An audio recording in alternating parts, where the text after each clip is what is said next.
ಪ್ರದೇಶ ಕಾಂಗ್ರೆಸ್ ಸಮಿತಿಯ ಅಧ್ಯಕ್ಷರಾದಂತ ಶ್ರೀ ಡಿ.ಕೆ. ಶಿವಕುಮಾರ್ ಅವರೇ, ಪ್ರದೇಶ ಕಾಂಗ್ರೆಸ್ ಸಮಿತಿಯ ಕಾರ್ಮಿಕ ವಿಭಾಗದ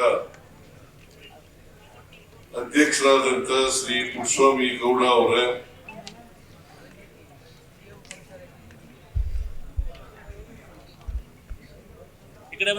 ವಿಧಾನ ಪರಿಷತ್ತಿನ ಮುಖ್ಯ ಸಚೇತಕರಾದಂತ ಶ್ರೀ ಸಲೀಂ ಅಹಮದ್ ಅವರೇ,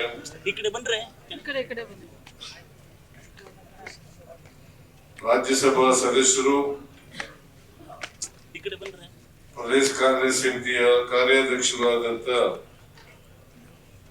ಶ್ರೀ ಜೆ.ಸಿ. ಚಂದ್ರಶೇಖರ್ ಅವರೇ,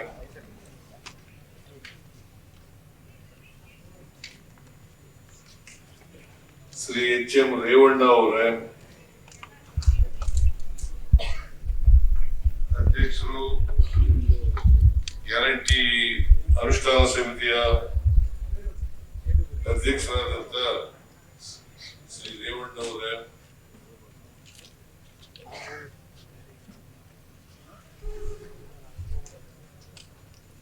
ಮಾಜಿ ಮೇಲ್ಮನೆಯ ಸದಸ್ಯರಾದಂತ ನಾರಾಯಣ ಸ್ವಾಮಿ ಅವರೇ,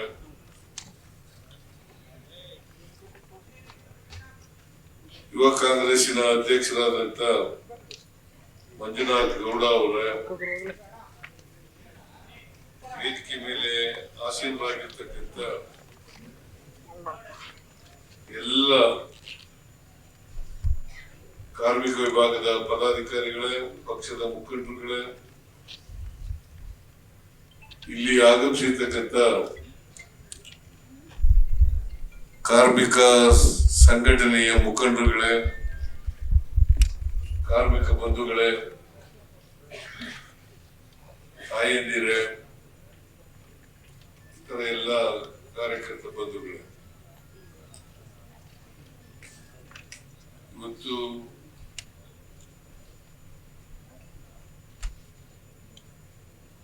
ವಿಶ್ವ ಕಾರ್ಮಿಕ ದಿನಾಚರಣೆಯನ್ನು ಆಚರಣೆ ಮಾಡ್ತಾ ಇದ್ದೀವಿ.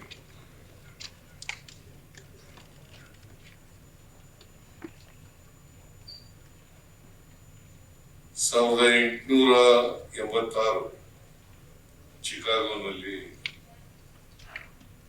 ಒಂದು ದೊಡ್ಡ ಹೋರಾಟ ನಡೆಯಿತು. ಕಾರ್ಮಿಕರು, ಎಲ್ಲ ಕಾರ್ಮಿಕ ಸಂಘಟನೆಗಳೆಲ್ಲ ಸೇರ್ಕೊಂಡು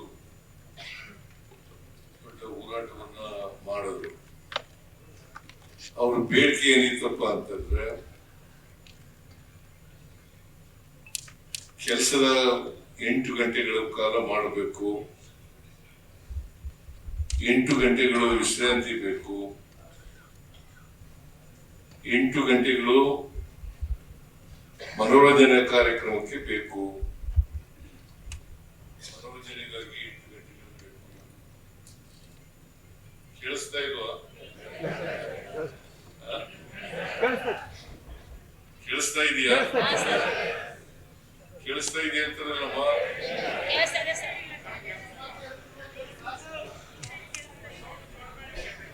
8 ಗಂಟೆಗಳು ಕೆಲಸದ ವೇಳೆ, 8 ಗಂಟೆಗಳು ವಿಶ್ರಾಂತಿ, ನಿದ್ದೆ ವಗೈರೆ, ಆಮೇಲೆ 8 ಗಂಟೆಗಳು ಮನೋರಂಜನೆಗಾಗಿ ಬೇಕಾಗಿರ್ತಕ್ಕಂಥದ್ದು. ಇದನ್ನ ಮುಂದಿಟ್ಟುಕೊಂಡು ಹೋರಾಟ ಮಾಡೋರು. ಅದಕ್ಕಿಂತ ಮುಂಚಿತವಾಗಿ ಸುಮಾರು 14 ಗಂಟೆಗಳಿಂದ 18 ಗಂಟೆಗಳ ಕಾಲ ಕೆಲಸ ಮಾಡಬೇಕಾಗಿತ್ತು ಕಾರ್ಮಿಕರು. ಅದಾದ್ಮೇಲೆ 8 ಗಂಟೆಗಳ ಕಾಲ ಕೆಲಸ ಮಾಡ್ತಕ್ಕಂಥ ಪರಿಸ್ಥಿತಿ ನಿರ್ಮಾಣ ಆಯಿತು ಈ ಹೋರಾಟ ಆದ್ಮೇಲೆ. ಆ ದಿನವನ್ನೇ, ಈ ಹೋರಾಟದ ದಿನ ಇದೆಯಲ್ಲ, ಕಾರ್ಮಿಕರ ಹೋರಾಟ ದಿನ ಇದೆಯಲ್ಲ, ಆ ದಿನವನ್ನೇ ವಿಶ್ವ ಕಾರ್ಮಿಕರ ದಿನಾಚರಣೆ ಅಂತೇಳಿ ಆಚರಣೆ ಮಾಡ್ತಾ ಇದ್ದೀವಿ. ಇವತ್ತು ಎಲ್ಲ ಕಾರ್ಮಿಕ ವರ್ಗದವರಿಗೆ ದೇಶದ ಮತ್ತು ರಾಜ್ಯದ ವಿಶ್ವದ ಕಾರ್ಮಿಕ ದಿನಾಚರಣೆಯ ಶುಭ ಆರೈಕೆಗಳನ್ನು ಮಾಡಲಿಕ್ಕೆ ಬಯಸ್ತಾ ಇದ್ದೇನೆ.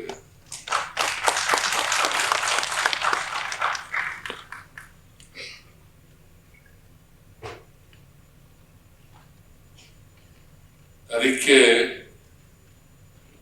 ಬಸವಣ್ಣವರು ಒಂದು ಮಾತನ್ನ ಹೇಳಿದ್ರು, ಕಾಯಕವೇ ಕೈಲಾಸ. ಕಾಯಕವೇ ಯಾವುದೇ ಕೆಲಸ ಮಾಡಲಿ ಅದು ಸಮಾನ ಗೌರವ ಇರ್ತಕ್ಕಂಥ ಕೆಲಸ. ಕೆಲಸದಲ್ಲಿ ಮಾಡ್ಲಿ ಮೇಲ್ಗಡೆ ಮಾಡ್ಲಿ ಎಲ್ರೂ ಸಮಾನರೇ, ಮತ್ತೆ ಸಮಾನ ಗೌರವ ಇರ್ತಕ್ಕಂಥ ಕೆಲಸ. ಅದಕ್ಕೋಸ್ಕರನೇ ಕಾಯಕವೇ ಕೈಲಾಸ ಅಂತ ಹೇಳಿದ್ರು. ಈ ಕಾರ್ಮಿಕರಿದಾರಲ್ಲ, ದೇಶದ ಸಾಮಾಜಿಕ ಆರ್ಥಿಕ ಮತ್ತು ನಿರ್ಮಾಣ ಕಾರ್ಯದಲ್ಲಿ ಇವರು ಬೇಕೇ ಬೇಕು. ದೇಶದ ಸಾಮಾಜಿಕ ಆರ್ಥಿಕ ಅಭಿವೃದ್ಧಿ ಆಗ್ಬೇಕಾದ್ರೆ, ದೇಶದ ಸಂಪತ್ತು ನಿರ್ಮಾಣ ಆಗ್ಬೇಕಾದ್ರೆ ಕಾರ್ಮಿಕರು ಅಗತ್ಯ.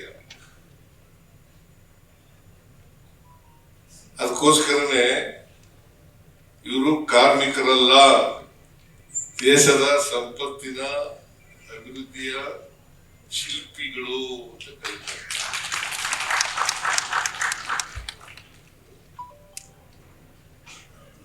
ನಮ್ಮ ದೇಶದಲ್ಲಿ, ನಾಡಿನಲ್ಲಿ ಸುಮಾರು 75ಕ್ಕಿಂತ ಹೆಚ್ಚು ಅಸಂಘಟಿತ ಕಾರ್ಮಿಕರೇ ಇದ್ದಾರೆ. 75ಕ್ಕಿಂತ ಹೆಚ್ಚು ಅಂತ ಹೇಳ್ತಾರೆ, ಸುಮಾರು 75.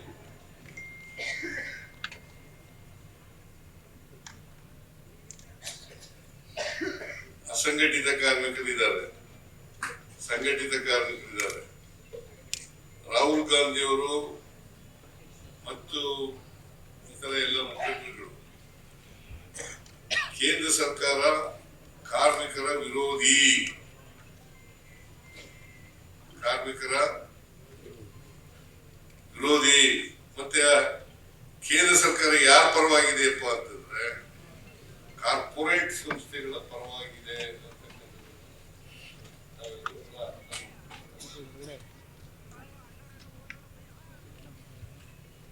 ನಮ್ಮ ಸರ್ಕಾರ ಅಂದ್ರೆ ಕಾಂಗ್ರೆಸ್ ಸರ್ಕಾರ ಯಾವಾಗಲೂ ಕೂಡ ಕಾರ್ಮಿಕರ ಪರವಾಗಿದ್ದೀವಿ. ಕಾರ್ಮಿಕರನ್ನ ಗೌರವಿಸ್ತಕ್ಕಂಥ ಕೆಲಸವನ್ನ ಮಾಡ್ತೀವಿ. ಮತ್ತೆ ನಮ್ಮ ರಾಜ್ಯ ಸರ್ಕಾರ ಅನೇಕ ಕಾರ್ಮಿಕರಿಗೆ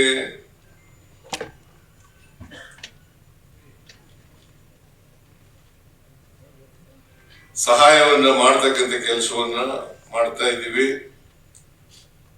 ಈಗಲೂ ಮಾಡ್ತೀವಿ, ಮುಂದೇನೂ ಕೂಡ ಮಾಡ್ತೇವೆ ಅಂತಕ್ಕಂಥ ಮಾತುಗಳನ್ನ ಈ ಸಂದರ್ಭದಲ್ಲಿ ಹೇಳಲಿಕ್ಕೆ ಬಯಸ್ತಾ ಇದ್ದೇನೆ.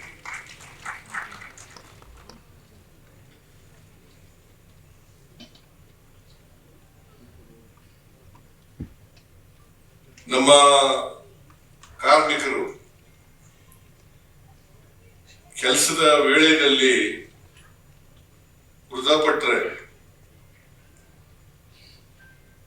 ಅವರಿಗೆ ಕೊಡ್ತಾ ಇದ್ದಂತ ಸುಮಾರು 5 ಲಕ್ಷ ಪರಿಹಾರ ಕೊಡ್ತಾ ಇತ್ತು. ಈಗ 8 ಲಕ್ಷಕ್ಕೆ ಏರಿಸ್ತಕ್ಕಂಥ ಕೆಲಸವನ್ನು ಮಾಡಿದ್ದೀವಿ. ಆಮೇಲೆ ಅದೇ ರೀತಿ ಸಹಜ ಮರಣ ಆಗುವಂತಾರಲ್ಲ, ಅವರ ಸಂಸ್ಕಾರಕ್ಕೆ 75,000 ಕೊಡ್ತಾ ಇದ್ರು. ಅದನ್ನ 1.5 ಲಕ್ಷ ರೂಪಾಯಿಗೆ ಏರಿಕೆ ಮಾಡ್ತಕ್ಕಂಥ ಕೆಲಸವನ್ನು ಮಾಡಿ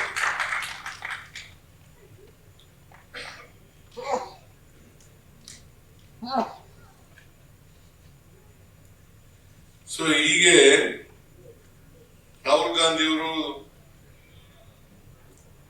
ಎಲ್ಲಿಗೆ ಕರೆದಿದ್ರು ನಮಗೆ ಕಿಗ್ ವರ್ಕರ್ಸ್ ಪರವಾಗಿ ಚರ್ಚೆ ಮಾಡಲಿಕ್ಕೆ ನನಗೆ ಸಂತೋಷ್ ಲಾಡ್ಗೆ ಮತ್ತೆ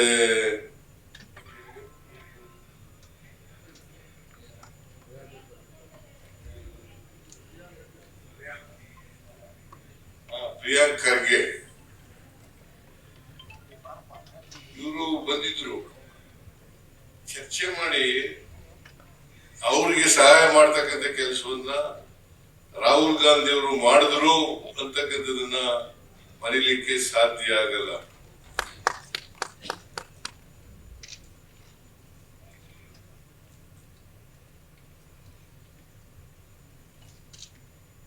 ಅದಕ್ಕೆ ಕರ್ನಾಟಕ ರಾಜ್ಯ ಗೀಕ್ ಕಾರ್ಮಿಕರ ವಿಮಾ ಯೋಜನೆಯಡಿ ಒಟ್ಟು 30,256 ಗೀಕ್ ಕಾರ್ಮಿಕರನ್ನು ನೋಂದಾಯಿಸಲಾಗಿದ್ದು, ಈ ಯೋಜನೆಯಡಿ ಅಪಘಾತ ಮರಣ ಪ್ರಕರಣದಲ್ಲಿ 4 ಲಕ್ಷಗಳ ಪರಿಹಾರ ಕೊಡಲಿಕ್ಕೆ ತೀರ್ಮಾನ ಮಾಡಿದ್ದೀವಿ. 4 ಲಕ್ಷ. ಈಗಾಗಲೇ 5 ಪ್ರಕರಣಗಳಲ್ಲಿ ಈ ತರ ಪರಿಹಾರವನ್ನ ಕೊಟ್ಟಿದ್ದೀವಿ ಅಂತಕ್ಕಂಥ ಮಾತುಗಳನ್ನ ಹೇಳಲಿಕ್ಕೆ ಬಯಸ್ತಾ ಇದ್ದೇನೆ. ಸೊ ಅದರಿಂದ ನಮ್ಮ ಸರ್ಕಾರ ಇದೆಯಲ್ಲ ಕಾರ್ಮಿಕ ಪರವಾಗಿರೋದು, ಕಾರ್ಮಿಕರ ಮಕ್ಕಳಿಗೆ ವಸತಿ ಶಾಲೆಗಳನ್ನ ತೆಗಿತಕ್ಕಂಥ ಕೆಲಸವನ್ನು ಮಾಡೋದು. 104 ವಸತಿ ಶಾಲೆಗಳನ್ನ ತೆಗೆದಿದ್ದೇವೆ.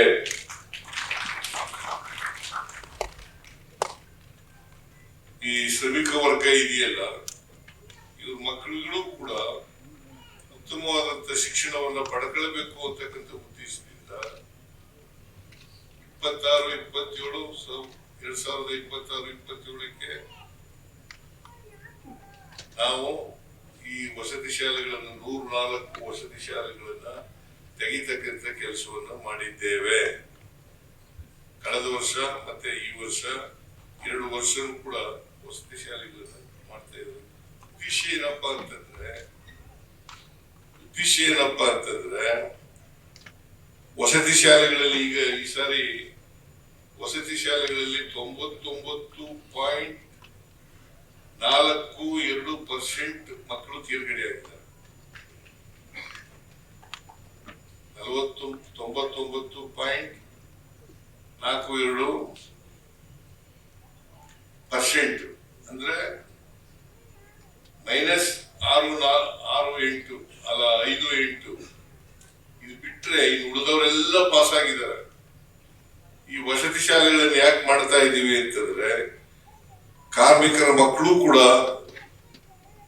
ಬುದ್ಧಿವಂತರಾಗಬೇಕು, ಹೆಚ್ಚು ಜನ ಪಾಸ್ ಆಗ್ಬೇಕು, ಅವರು ಕೂಡ ಡಾಕ್ಟರ್ಗಳಾಗಬೇಕು, ಇಂಜಿನಿಯರ್ಗಳಾಗಬೇಕು, ಪ್ರೊಫೆಸರ್ಗಳಾಗಬೇಕು, ಸೈಂಟಿಸ್ಟ್ಗಳಾಗಬೇಕು ಅಂತಕ್ಕಂಥ ಉದ್ದೇಶದಿಂದ ಈ ತರ ವಸತಿ ಶಾಲೆಗಳನ್ನು ತೆರೀತಕ್ಕಂಥ ಕೆಲಸವನ್ನ ಮಾಡಿದ್ದೀವಿ. ಮೊದಲು ವಸತಿ ಶಾಲೆಗಳು ಪರಿಶಿಷ್ಟ ಜಾತಿ ಅವರು ಮಾತ್ರ ಇದ್ದದ್ದು. ಈಗ ಎಲ್ಲ ಬ್ಯಾಕ್ ಕ್ಲಾಸು ಕಾರ್ಮಿಕರು ಅವ್ರಿಗೆಲ್ರಿಗೂ ಕೂಡ ವಸತಿ ಶಾಲೆಗಳನ್ನ ಮತ್ತೆ ಮೈನಾರಿಟೀಸ್ ಇವ್ರಿಗೆಲ್ರಿಗೂ ಕೂಡ ವಸತಿ ಶಾಲೆಗಳನ್ನ ತೆಗಿತಕ್ಕಂಥ ಕೆಲಸಗಳನ್ನ ಮಾಡ್ತಾ ಇದ್ದೀವಿ. ಒಟ್ಟಾರೆಯಾಗಿ ನಮ್ಮ ಸರ್ಕಾರ ಕಾರ್ಮಿಕರ ಪರವಾಗಿದೆ ಅಂತಕ್ಕಂಥ ಮಾತುಗಳನ್ನ ಈ ಸಂದರ್ಭದಲ್ಲಿ ಹೇಳಲಿಕ್ಕೆ ಬಯಸ್ತಾ ಇದ್ದೀನಿ.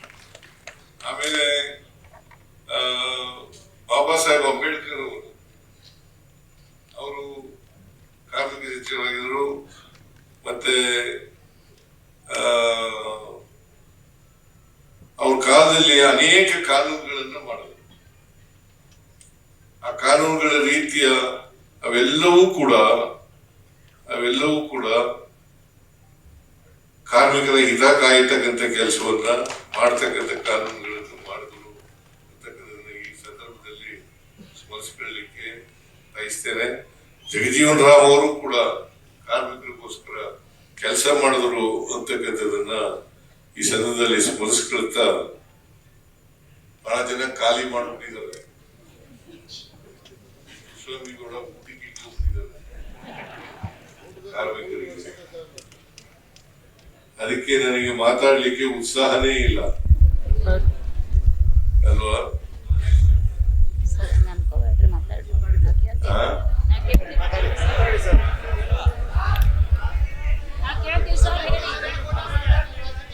2 ಗಂಟೆ ಆಗೋಗ್ಬಿಟ್ಟದೆ. ಒಂದು ಮಾತನ್ನ ಈ ಸಂದರ್ಭದಲ್ಲಿ ಹೇಳಿಕೆ ಬಯಸ್ತೇನೆ. ಕಾರ್ಮಿಕರ ಜೊತೆ ನಾವಿದ್ದೇವೆ,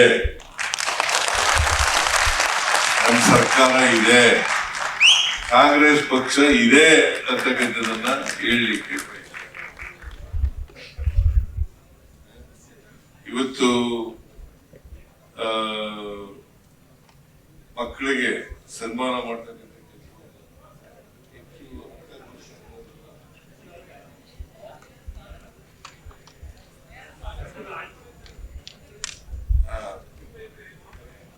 ಸನ್ಮಾನ ಮಾಡಿದ್ದೀರಿ, ಬಹಳ ಸಂತೋಷ. ಕೃಷ್ಣಮೇಗೌಡರಿಗೆ ಮತ್ತು ನಿಮ್ಗೆಲ್ರಿಗೂ ಕೂಡ ಧನ್ಯವಾದಗಳನ್ನ ಹೇಳ್ತಾ ಇಡೀ ಕಾರ್ಮಿಕ ವರ್ಗದವರಿಗೆ ಈ ಸಂದರ್ಭದಲ್ಲಿ ಶುಭಾಶಯಗಳನ್ನ ಕೋರ್ಲಿಕ್ಕೆ ಬಯಸ್ತಾ ಇದ್ದೇನೆ.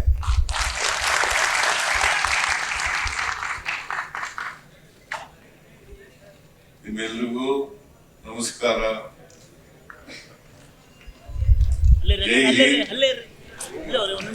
ಜೈ ಕರ್ನಾಟಕ.